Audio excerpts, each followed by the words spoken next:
네, 이번엔 전담 수사팀이 있는 서울중앙지검으로 가보겠습니다. 가장 궁금한 건 유동규 전 본부장을 체포해서 지금 어떤 점을 확인하느냐 이겁니다. 박지영 기자가 나가 있습니다. 박 기자, 아침부터 조사 중인데 물어볼 내용이 방대할 것 같군요.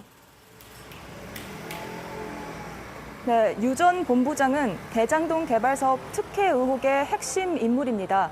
당시 사장 직무 대리로서 사업 계획 수립과 민간 사업자 선정 업무 전반에 관여한 인물입니다. 검찰은 사업 수익이 과도하게 민간에게 돌아가게 된 배경과 그 이유에 대해 확인할 것으로 보입니다.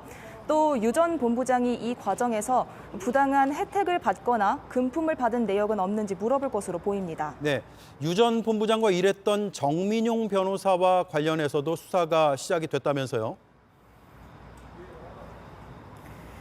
네, 검찰은 사업자 선정을 위한 공모 단계부터 문제가 있었던 것으로 보고 있습니다.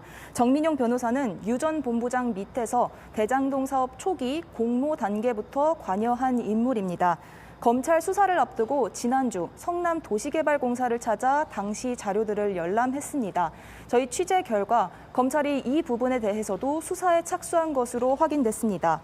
이틀 전 압수수색 당시 문건을 함께 열람한 성남도시개발공사 관계자를 불러 당시 상황을 묻고 진술서를 받아갔습니다. 예, 아무래도 사업을 추진했던 초기에 어떤 일이 있었는지를 살펴보겠죠. 일단 정 변호사가 본 자료가 대장동 개발 사업 초기 공모에 관련된 자료들이라는 건데요. 정 변호사가 최초 공모 때 사실관계를 다시 확인하려던 것으로 보입니다.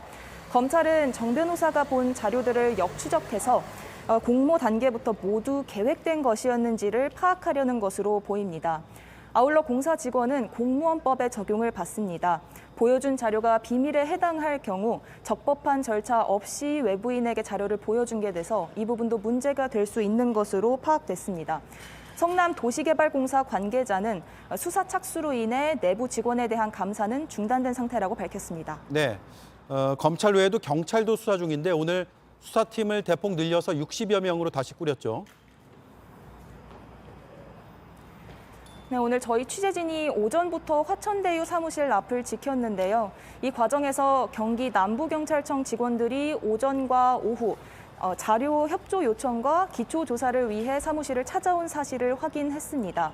이틀 전 검찰의 대대적인 압수수색 이후 뒤늦게 자료 확보에 나섰다는 비판을 피할 수 없을 것으로 보입니다.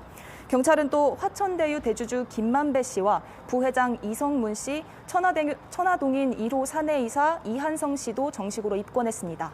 네, 서울중앙지검에서 박지영 기자가 전해드렸습니다.